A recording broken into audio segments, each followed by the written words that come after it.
जानकारी के लिए बहराइच से हमारे संवाददाता अजय शर्मा हमारे साथ जुड़ चुके हैं।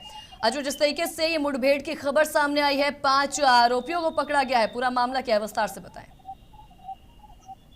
निश्चित तौर से ये बहराइच की बड़ी खबर है। बहराइच के उन इलाकों में ऐसे चोरों का आतंक था जो लोगों को परेशान इस तरीके से करता था कि बिजली गुम कर देता था। बिजली गुम इस तरह करता था क्योंकि जो सरकारी बिजली के तार होते हैं, जो लाइन बिछी होती है, जिस पर 440 से ज्यादा यानी 11,000 वोल्ट का खतरा होता है, ऐसे तारों को ये चोर गैंग नानपारा क्षेत्रों में काट दिया करते थे, जिसको लेकर लाइन ऑर्डर को लेकर भी समस्या उत्पन्न हो गई थी। इलाकाई लोगों ने जमकर प्रदर्शन किया था। नानपारा क्षेत्र में पहुंचकर यहां पर पुलिस प्रशासन के लोगों को काफी मशक्कत करनी पड़ी थी।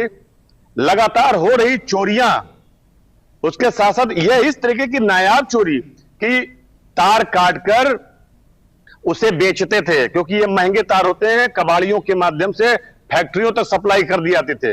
अब आप सोच सकते हैं, सरकारी तारों को ये चोर गैंग काट देता था, उसके बाद इसका बंडल बना करके गाड़ियों में भर भरकर अपने गंतव्य यानी जहां पर इसे बेचने का काम करते थे वहां सप्लाई कर दिया करते थे। इस घटना को लेकर पूरे नानपारा क्षेत्र में कोहराम मचा था। लाखों की आबादी पीड़ित हो गई थी, प्रभावित हो गई थी, परेशान थी और फिर उन्हें सड़कों पर उतरना पड़ा था।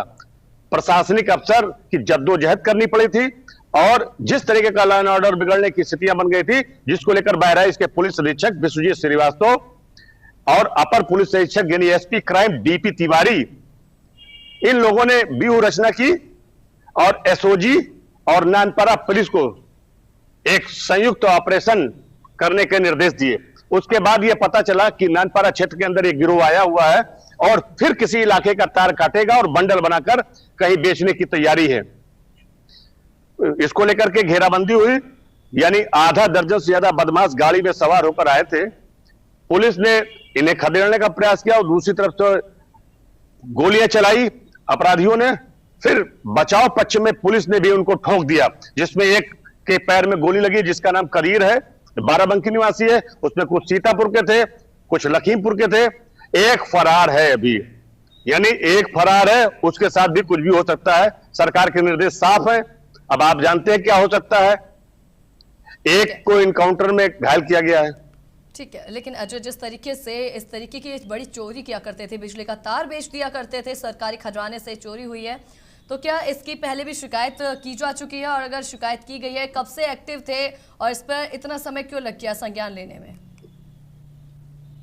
निश्चित तौर से बहराइच में इस समय चोरी उद्योग चल रहा है। जैसा कि एक समाज सेवी कुंवर दहोरा है बहराइच के, वो एलिगेशन लगा चुके हैं डीजीपी, मुख्यमंत्री, DIG, ADG, law and order, उसके साथ पुलिस अधीक्षक से तमाम लोगों को ट्वीट कर चुके हैं, लिखित शिकायत कर चुके हैं और उन्होंने कहा है कि बहराइच में तमाम थाना क्षेत्रों में चोर गैंग चोरी उद्योग चला रहा है। इन सब चीजों को लेकर बहराइच प्रशासन अलर्ट हुई है।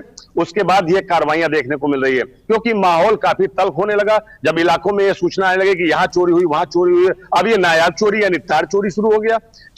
तार चोर गिरोह उत्तर प्रदेश के तमाम जिलों में काम कर रहा था और यह बहराइच बॉर्डर का जिला है, सीमावर्ती क्षेत्र है, नेपाल से लगा हुआ इलाका है और यहां पर चोरी करके लोग नेपाल भाग जाते थे। तो इसके लिए व्यूह रचना हुई, शिकायतें तमाम हो रही थी और चूंकि सटीक इंफॉर्मेशन नहीं मिल रही थी पुलिस को, जब पुलिस को इनपुट्स मिले कि आज फिर नानपारा क्षेत्र के फला इलाके के अंदर गिरोह आया हुआ और कहीं पर आज कांड कर देगा, यानी उनके सुंदरकांड से पहले ही पुलिस ने एक ऐसा कांड कर दिया कि अब पुलिस का गुडवर्क हो गया।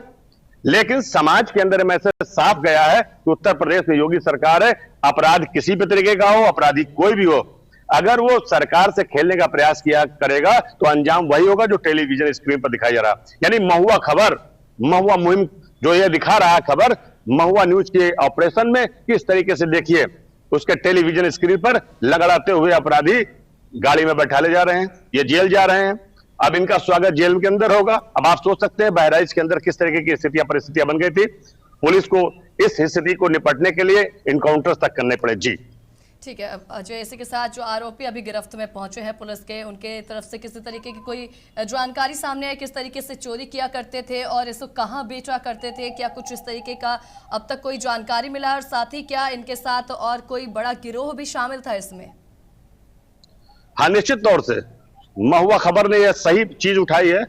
यह इनपुट्स मिले हुए हैं कि जो चोर गैंग है, यानी बिजली तार चोर गैंग, इसका नाम है तार चोर गैंग। ये महंगे तार होते हैं बिजली के, और इस तार को बंडल बना करके कबाड़ियों के माध्यम से, सिंडिकेट के माध्यम से तमाम अन्य जिलों के अंदर इससे तुकी बर्तन बना लेते थे लोग। ये जो कॉपर होता है महंगा होता है, आप कॉपर का कीमत आप जान सकते हैं क्या होगा, इसको किस तरीके से बेचते थे, और इससे तमाम चीजें बनाई जाती थी। कुछ लोग बर्तन बनाते थे, कुछ लोग और अन्य उपकरण में ले लेते थे, कुछ लोग इससे गला का टीन आदि बना लेते थे। तो इसको लेकर के तमाम जिलों के अंदर सिंडिकेट फैले हुए थे। कुछ फैक्ट्रियों से भी इनके संबद्ध होने की आशंका जताई जा रही है। पुलिस तफ्तीश कर रही है, चूंकि एसओजी और स्वाट टीम इस पूरे मामलों की तफ्तीश में लगी कि आखिर किन किन लोगों को इन्होंने तार बेचा, उनको भी टारगेट पे लिया जा रहा है। और पुलिस के टारगेट पर वो लोग जरूर आएंगे, क्योंकि अब इनसे पूछताछ हो रही है। ये लोग बताएंगे कि इतने बड़े पैमाने पर जो कोहराम मचाया था चोरी उद्योग के माध्यम से इन्होंने बहराइच में, ये तार काट के आखिर करते क्या थे। सब चीजें सार्वजनिक रूप से तो नहीं आई है कि आखिर किस तरीके की ये घटनाएं कर रहे थे, लेकिन यह बात सही है और इस बात के संकेत साफ है कि बहराइच के अंदर घटनाएं बड़े पैमाने पर हो रही थी, और ऐसी घटनाओं को रोकने के लिए पुलिस सक्रिय हुई है।